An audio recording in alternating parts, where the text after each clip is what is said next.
Welcome viewers. இன்னைக்கு நம்ம ரொம்ப ஷாக்கிங்கான ரொம்ப கொடூரமான கேஸை பற்றி தான் இன்னைக்கு நம்ம சேனலில் பார்க்க போகிறோம். இந்த கேஸை பற்றி கேட்குறப்போ உங்களுக்கு சகிப்புத்தன்மை இல்லாமல் ரொம்ப கோரமான விஷயமாகவும் உங்களுக்கு இருக்கலாம். ஸோ இப்படிப்பட்ட கேஸை பற்றி இன்னைக்கு டீட்டெயில்டாக பார்க்கலாம். ஏப்ரல் 4, 2019 பிரேசிலில் 18 வயதான பொண்ணையும் 4 வயதான அந்த பொண்ணோட தம்பியையும் தன்னோட வீட்டில் விட்டுட்டு அந்த குழந்தைங்களோட அம்மா பக்கத்தில் இருக்க கடைக்கு போயிருக்காங்க. சில மணி நேரம் கழிச்சு வீட்டுக்கு வந்த அந்த அம்மா கதவை தட்டியிருக்காங்க. வீட்டுக்கு வந்து அந்த டோரை பார்த்துருக்காங்க. அப்போ அந்த வீட்டோட கதவு உள் பக்கமா தாப்பால் போட்டிருக்கத நோட் பண்ணியிருக்காங்க. இதுக்கு அப்புறமா அந்த 18 வயதான கரீனா பொண்ணு அந்த வீட்டோட உள்பக்க தாப்பாலை போட்டுட்டு உள்ள இருந்திருக்கத அவங்க அம்மா பார்த்து கதவை தட்ட ஆரம்பிக்கிறாங்க. இப்படி ரொம்ப நேரம் ஆகியும் கதவு தட்டாத பார்த்த கரீனாவோட அம்மா கதவை தரங்க, நான் வந்துட்டேன் அப்படின்னு சொல்லியிருக்காங்க. இதுக்கு கரீனா உள்ள இருந்துட்டு என்னால கதவை திறக்க முடியாது அப்படின்னு சொல்லியிருக்கா. இந்த சவுண்டை கேட்டு அக்கம் பக்கத்தினர் அங்க வந்து கரீனாவோட வீட்டு கதவை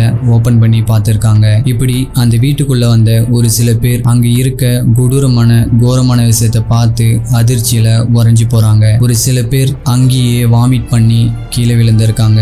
கரீனாவோட அம்மா ஷாக்கிங் ஆகி அங்கேயே மயக்கம் போட்டு விழுந்திருக்காங்க. அப்படி அன்னைக்கு அவங்க எதை அங்க பார்த்து இப்படி ஷாக் ஆனாங்க, அங்க என்ன இருந்ததுன்ற பத்தி தான் இன்னைக்கு நம்ம சேனல்ல டீப்பா அனலைஸ் பண்ண போறோம். இது உங்கள் சிவா ஃபெம்பர், நான் உங்கள் சிவா. வாங்க இன்னைக்கான வீடியோக்குள்ள போகலாம்.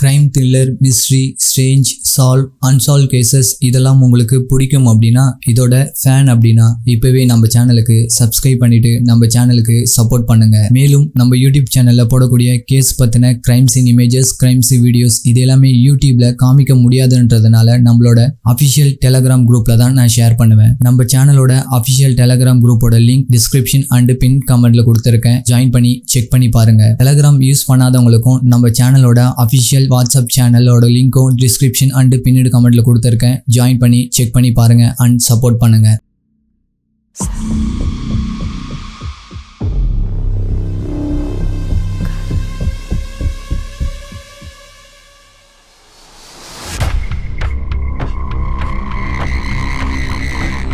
ஏப்ரல் 4, 2019 பிரேசிலில் 18 வயதான கரீனா தன்னோட அம்மா தன்னோட தம்பி கூட வாழ்ந்துட்டு வந்துட்டு இருந்திருக்காங்க. அந்த 4 வயதான கரீனாவோட தம்பியோட பேரு மைக். கரீனாவும் கரீனாவோட தம்பி மைக்கும் நார்மலான அக்கா தம்பி மாதிரி சண்டை போட்டுட்டு விளையாடிட்டு பாசமாக தான் இருந்திருக்காங்க. இந்த நிலைமையில தான் கரீனாவோட அம்மா கரீனா கிட்ட, நான் பக்கத்தில் இருக்க மார்க்கெட்டுக்கு கடைக்கு போகிறேன், நான் வர வரைக்கும் நீயும் உன் தம்பியும் பத்திரமா பார்த்துக்கோ அப்படின்னு சொல்லிட்டு கரீனோட அம்மா சொல்லிட்டு கிளம்பியிருக்காங்க. சரிம்மா, நீ பார்த்து போயிட்டு வா, நான் தம்பியை பத்திரமா பார்த்துக்கிறேன் அப்படின்னு சொல்லிட்டு அவங்க அம்மாவுக்கு வழி அனுப்பியிருக்காங்க.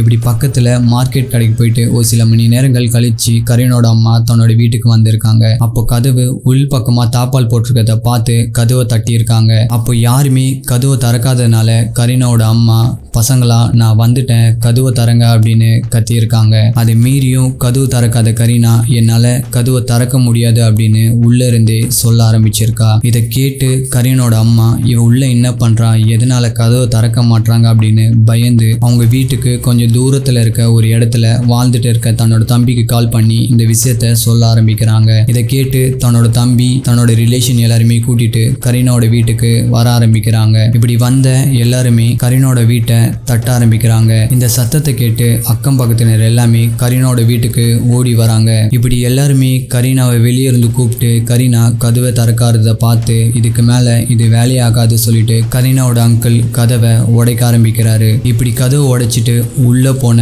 எல்லாருமே அங்க இருக்க கொடூரமான விஷயத்தை பார்த்து அதிர்ச்சியில உறைஞ்சு போறாங்க.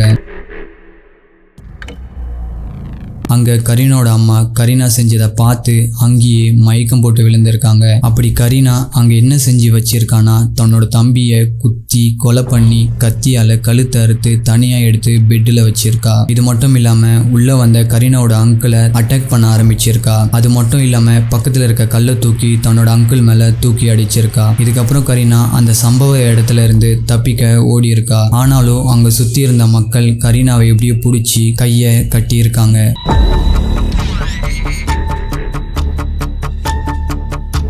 இதுக்கப்புறம் அங்க இருக்க எல்லாருமே போலீஸ்க்கு கால் பண்ணி இன்ஃபார்ம் பண்றாங்க. பேராமெடிக்ஸ் டீமும் அங்க வந்திருக்கு. இப்படி பேராமெடிக் டீம்ஸ் வர நிலையில தான் கரீனா வீட்டு வளர்ப்பு டாக் கரீனாவை பார்த்து கொலைக்க ஆரம்பிச்சிருக்கு. கரீனாவும் அந்த டாகை கடிக்க ஆரம்பிச்சிருக்கா. இதெல்லாம் பார்த்துட்டு அங்க இருந்த மக்கள் பயத்துல உறைஞ்சு போறாங்க. இதுக்கப்புறமா போலீஸ் அங்க வந்து அங்க இருந்த கொடுமையான கோரமான விஷயத்த பார்த்து அதிர்ச்சி அடைஞ்சிருக்காங்க. இப்படி தன்னோட தம்பியை கொலை பண்ணிட்டு போட்டு இருந்த தன்னோட தம்பியோட உடல் பக்கத்துல போலீஸ் ஒரு சில விஷயத்த நோட் பண்ணியிருக்காங்க. அந்த தம்பியோட உடல் பக்கத்துல கருப்பு நிறமான மெழுகுவத்தி எல்லாமே கீழே கடந்திருக்கு. சரி, இன்னும் கொஞ்சம் கிட்ட போய் பார்க்கலான்னு போலீஸ் அந்த 4 வயது தம்பியோட உடலை பக்கத்துல போயிட்டு நோட் பண்ணியிருக்காங்க. அப்போ அந்த 4 வயது மைக்கோட உடல்ல இருந்த ஒரு சில பாகங்கள் காணாம போயிருக்கிறத நோட் பண்ணி அதிர்ச்சி அடைஞ்சிருக்காங்க. எஸ், கரீனா தன்னோட தம்பியோட உடல்ல இருந்த ஒரு சில பாகத்தை சாப்பிட்டிருக்கா.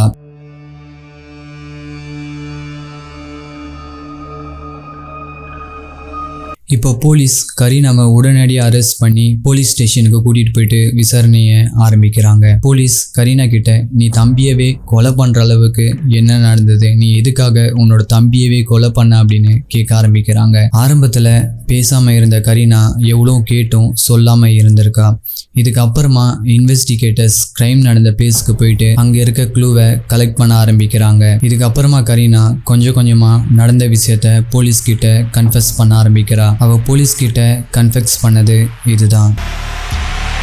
இப்படி தன்னோட தம்பியை பார்த்துக்க சொல்லிட்டு வீட்டில் விட்டுட்டு கடைக்கு போன கரீனாவோட அம்மா போனதுக்கு அப்புறம் கரீனாவோட ஆள் மனசுல புதைஞ்சிட்டு இருந்த கரீனாவோட சைத்தானிக் சிந்தனை எல்லாமே வெளியே வர ஆரம்பிச்சிருக்கு. இதுக்கப்புறமா ரொம்ப நாளா தான் நினைச்சிட்டு இருந்த ஃபேண்டசி எல்லாமே தன்னோட தம்பியை யூஸ் பண்ணி பண்ணலாம் அப்படின்னு கரீனா யோசிக்க ஆரம்பிச்சு அதை அங்க ப்ரொடியூஸும் பண்ணியிருக்கா. இப்படி கரீனாவோட அம்மா கடைக்கு போன அப்புறமா கரீனா தன்னோட தம்பி கிட்ட, மைக், நீ என்னோட ரூம்ல வந்து படுத்துட்டு கேம் விளையாடு அப்படின்னு சொல்லிட்டு கரீனாவோட ரூமுக்கு தன்னோட தம்பியை கூட்டிட்டு போயிருக்கா. இதுக்கப்புறமா தன்னோட தம்பியை கீழே தள்ளி விட்டுட்டு பக்கத்துல இருக்க தலைகாணியால மைக்கோட முகத்துல வச்சு அழுத்த ஆரம்பிச்சிருக்கா. இதனால கரீனாவோட தம்பி மைக் அந்த இடத்துலயே அன்கான்சியஸ் நிலைமைக்கு போயிருக்கான். இதுக்கப்புறமா கரீனா தன்னோட கையில இருந்த பென் நைஃபால மைக்கோட தலைய அறுக்க ஆரம்பிச்சிருக்கா. இதனால அந்த தலை கரீனாவோட கையோட வந்திருக்கு. இதுக்கப்புறமும் தன்னோட கையில இருந்த அந்த நைஃபால மைக்கோட ஒரு கண்ணை குத்தி வெளியே எடுத்திருக்கா. தன்னோட கையில இருந்த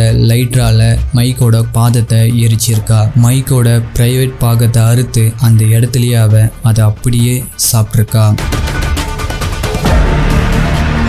இது எல்லாமே கரீனா ஏன் பண்ணா அப்படின்னு இன்வெஸ்டிகேட்டர்ஸ் இதை பத்தி கண்டுபிடிக்க ஆரம்பிச்சிருக்காங்க. இன்வெஸ்டிகேட்டர்ஸ் இது சைத்தானிக் விச்சுவலா இருக்கலாம் அப்படின்னு நினைச்சு விசாரணையை நடத்திட்டு இருந்திருக்காங்க. அந்த கிரைம் பிளேஸ்ல இருந்து ஒரு பென் நைஃப், எரிக்கப்பட்ட ஒரு போன், மெமரி கார்டு, ட்ரக்ஸ் மாதிரி இருக்கக்கூடிய ஒரு சில சப்ஸ்டன்ஸை அங்கிருந்து இன்வெஸ்டிகேட்டர்ஸ் கலெக்ட் பண்ணியிருக்காங்க. இதுக்கப்புறமா இன்வெஸ்டிகேட்டர்ஸ் பிரஸ் கிட்ட சொல்றப்போ இது ரிச்சுவல் கேஸா இருக்கலாம் அப்படின்னு நாங்க விசாரணை பண்ணிட்டு இருக்கோம். இல்ல பிளாக் மேஜிக்கால இது அவ பண்ணாலா, இல்ல பிளாக் மேஜிக் பண்ற ஒரு சில கும்பலால இது அவளுக்கு என்கரேஜ் பண்ணியிருக்கா அப்படின்னு நாங்க விசாரணையை நடத்திட்டு வந்துட்டு இருக்கோம். கரீனா மேல கொடுமையா கொலை பண்ணது, தன்னோட மாமாவை அட்டாக் பண்ணதுக்காக அட்டெம்ப்ட் டு மர்டர், தன்னோட நாயை கடிச்சது, எவிடன்ஸை மறைச்சது, இப்படின்னு எல்லா சார்ஜஸுமே கரீனா மேல போடப்பட்டிருக்கு. அந்த கிரைம் பிளேஸ்ல இருந்து எடுத்த போன் அவளால வேணும்னே எரிக்கப்பட்டிருக்கலாம் அப்படின்னு இன்வெஸ்டிகேட்டர்ஸ் பிரஸ் கிட்ட சொல்லியிருக்காங்க. கரீனா எதனால தன்னோட போனை எரிச்சிருக்கலாம்னா, மேபி அந்த பிளாக் கும்பலோட கான்டாக்ட் யாருக்கும் தெரியக்கூடாதுன்றதுக்காக மேபி அதை எரிச்சிருக்கலாம் அப்படின்னு இன்வெஸ்டிகேட்டர்ஸ் பிரஸ் கிட்ட சொல்லியிருக்காங்க. இதுக்கப்புறமா அவங்க அம்மா போலீஸ் கிட்ட சொல்றப்போ தன்னோட பொண்ணு தன்னோட தம்பியை பாசமா தான் பார்த்துட்டு இருந்திருக்கா. அவங்க 2 பேருமே சாதாரண அக்கா தம்பியா தான் வாழ்ந்துட்டு வந்திருக்காங்க. தன்னோட பொண்ணு ரொம்ப அமைதியான பொண்ணு அப்படின்னு போலீஸ் கிட்ட சொல்லியிருக்காங்க. ஆனாலும் இந்த கொலை நடக்கிறதுக்கு ஒரு வாரம் முன்னாடி இருந்தே கரீனா சரியில்லை அப்படின்னு கரீனாவோட அம்மா போலீஸ் கிட்ட கன்ஃபெஸ் பண்ணியிருக்காங்க. இப்போ இந்த கேஸ் கோர்ட்ல நடந்துட்டு இருந்திருக்கு. டியர் வியூவர்ஸ், இந்த ஷாக்கிங்கான கேஸை பத்தி உங்களோட பெஸ்டான கமெண்ட் நம்ம கமெண்ட் செக்ஷன்ல கமெண்ட் பண்ணுங்க. உங்களோட பெஸ்டான கமெண்ட் நெக்ஸ்ட் நம்ம வீடியோல வர வரப்போகுது. நெக்ஸ்ட் ஒரு அழகான வீடியோவில் உங்களை சந்திக்கிறேன். நன்றி. See you soon.